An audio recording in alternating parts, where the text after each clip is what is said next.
In this review, I will let you know towards the end when I get into just a little bit of spoiler detail. But don't worry, this review is safe until that point.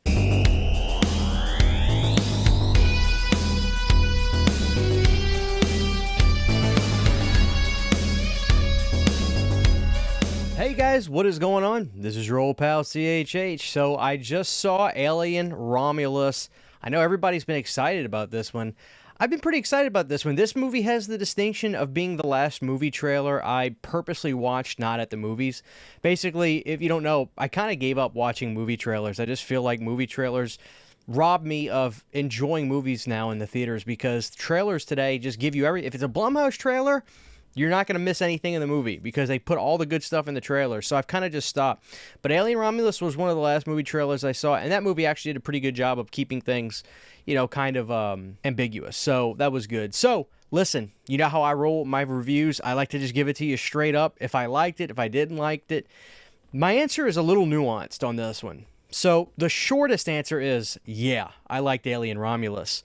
But the longer answer is, I liked it out of the theater, but this is a movie that makes me keep thinking about it. I can't get the movie out of my head, to be honest with you, because of some of the stuff that the movie has going for it.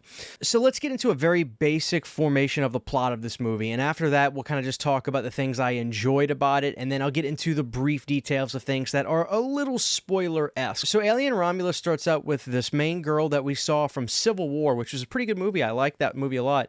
And she has her friend that's an android with her, and she thinks she's done working, doing this coal work in this other planet that has no sunlight. Then she realizes that the requirement hours that she needs to work they've been doubled. So now she has to go back to work doing more of the crap she doesn't want to do. You feel for this girl right from the start. She looks like she's been through hell. But such is life in this Alien Romulus world. It looks like everybody just works for a living, which sucks. So she gets on a ship with some of her old friends, and they're going to go raid this old abandoned ship to get some cool parts and stuff for it to help them transport easier. And so obviously that's going to be the big thing about this movie is the location of where they're going, this abandoned ship that they're getting on, where all hell is eventually going to break loose. This is our playground. This whole movie takes place on this ship. So it's not a movie that's travel here, travel there, anything like that. It's pretty stationary, but that works. We needed to go back to basics, I felt like this. When you look at the previous movies we saw with Prometheus and Covenant, I love Prometheus. Covenant's not exactly my cup of tea, but it was cool to go to a movie like this that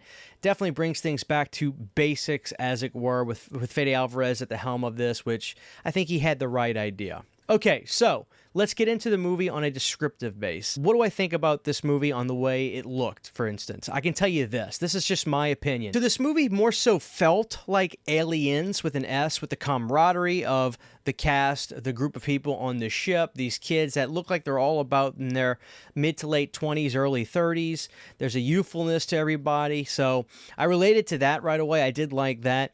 And then also, I felt like this movie looked like Alien. This movie was dark, but at the same time, I thought it was very clear. You know, sometimes when you go into these movies, you say to yourself, oh God, I hope the 4K cleans up all this nighttime stuff.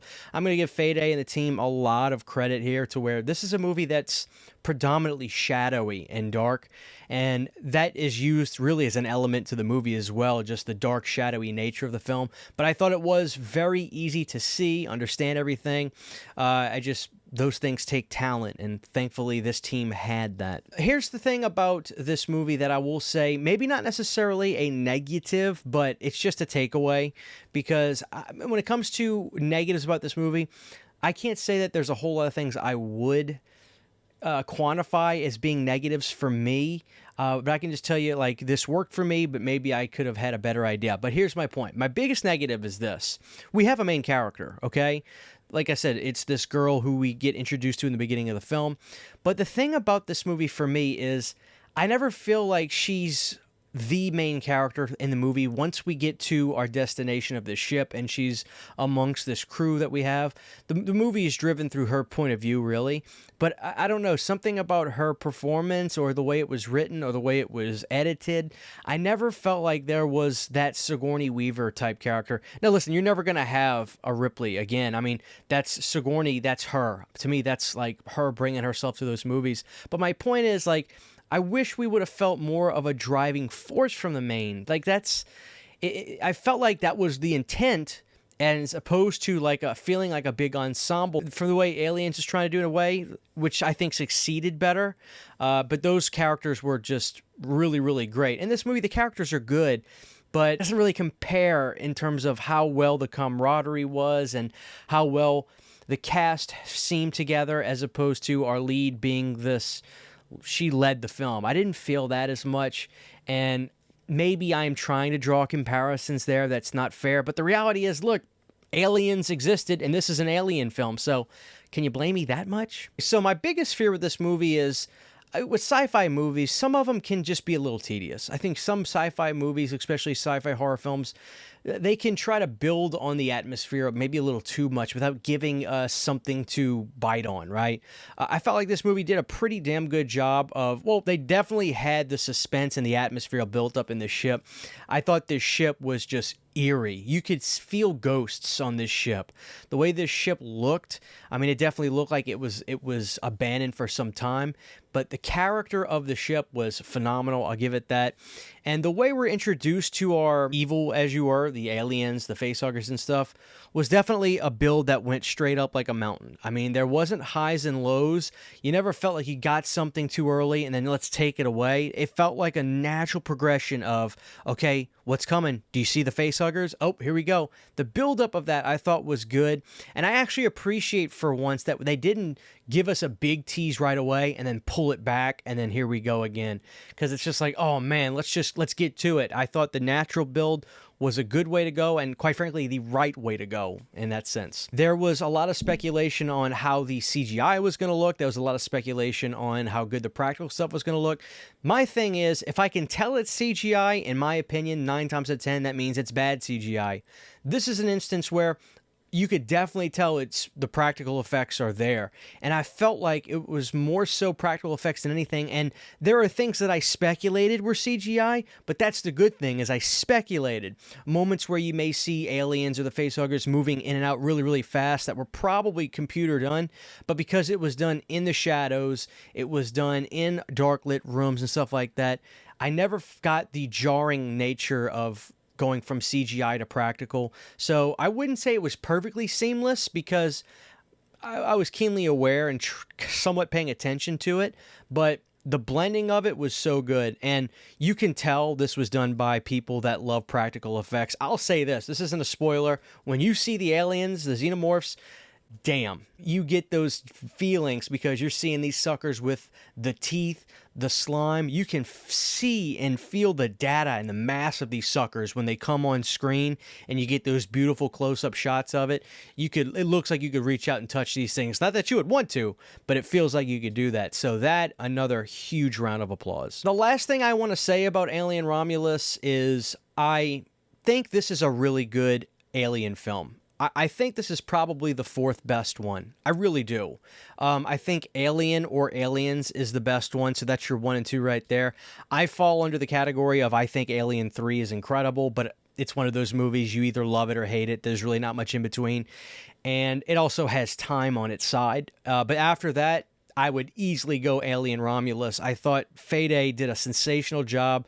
As good as a job as you really could do. I mean, you have to look at when you've got a movie that's as iconic as Alien, and you create a character that's as iconic as Ripley with Sigourney Weaver, it's not impossible, but to be able to replicate, much less beat that, you'd have better luck doing anything else in the world, quite frankly. That's lightning in a bottle. With that being said, though, I think the guy did a journeyman's job. I thought the cast was good enough, and honestly, I thought it was a damn suspenseful movie. Now, here's the last thing I'll say before we get into the spoiler part. You're fine for now. The 3rd act is going to be the most controversial for the audience. And there's definitely moments of, you don't have to be a super fan and have watched all these movies to enjoy this movie from start to finish with any issues, but being a fan, you will see the Easter eggs, you will catch the references, and you will feel like, okay, he didn't ignore movies that I really love, so that's a plus. But with that being said, going back to what I was saying, the 3rd act is definitely going to be controversial, and I will say for me, not only did I like it, but I thought it was the best part of the movie. They went for something creepy, unique, and it bothered me and kind of made me freaked out. I loved it. So with that being said, here's your warning. I want to get into the brief spoilers about the third act of the movie. Here we go. Okay, guys, so with that third act, I've got to say, seeing that weird, almost Slender Man-esque character come out of that girl who was pregnant just troubled me. The look and the first shot of seeing him kind of rise shadowy was just unnerving. I mean, it really bothered me. I can see how Alien fans and diehard Alien fans can see this and say, that's not where I would have gone with it. I don't like this. This isn't Alien.